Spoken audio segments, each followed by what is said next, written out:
I want to talk about that notion of, give me a little more detail on what you mean by the body becomes the mind, or the unconscious mind. What do you mean by that exactly? Well, those are two different things. Your body is your unconscious mind.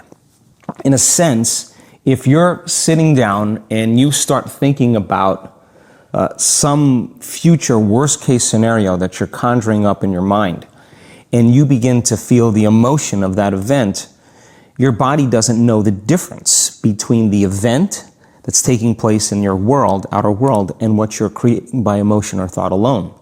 So most people then, they're constantly reaffirming their emotional states. So when it comes time to give up that emotion, they can say, I really want to do it, but really the body is stronger than the mind because it's been conditioned that way. So the servant now has become the master. And the person all of a sudden, once they step into that unknown, they'd rather feel guilt and suffering because at least they can predict it. Being in the unknown is a scary place for most people because the unknown is uncertain. People say to me, well, I can't predict my future. I'm in the unknown, and I always say the best way to predict your future is to create it. Not from the known, but from the unknown. What thoughts do you want to fire and wire in your brain? What behaviors do you want to demonstrate in one day? The act of rehearsing them mentally, closing your eyes, and rehearsing the action. Rehearsing the reaction of what you want, or the action of what the action of what you want. By closing your eyes and mentally rehearsing some action. If you're truly present, the brain does not know the difference between what you're imaging and what you're experiencing in 3D world. So then you begin to install the neurological hardware in your brain to look like the event has already occurred. Now, your brain is no longer a record of the past. Now it's a map to the future.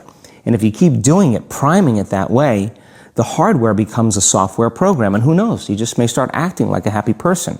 And then I think the hardest part is to teach our body emotionally what the future will feel like ahead of the actual experience. So what does that mean? You can't wait for your success to feel empowered. You can't wait for your wealth to feel abundant. You can't wait for your new relationship to feel love, or your healing to feel whole. I mean, that's the old model of reality, of cause and effect, waiting for something outside of us to change how we feel inside of us. And when we feel better inside of us, we pay attention to whoever or whatever caused it. But what that means then is that from the Newtonian world is that most people spend their whole life living in lack, waiting for something to change out there. What do you mean the Newtonian world?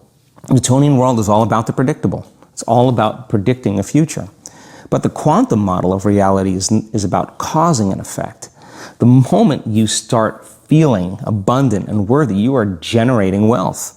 The moment you're empowered and feel it, you're beginning to step towards your success. The moment you start feeling whole, your healing begins. And when you love yourself and you love all of life, you'll create an equal. And now you're causing an effect.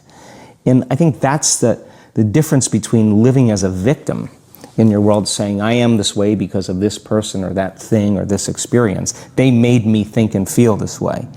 When you switch that around, you become a creator of your world, and you start saying, my thinking and my feeling is changing an outcome in my life. And now that's a whole different game, and we start believing more that we're creators of reality.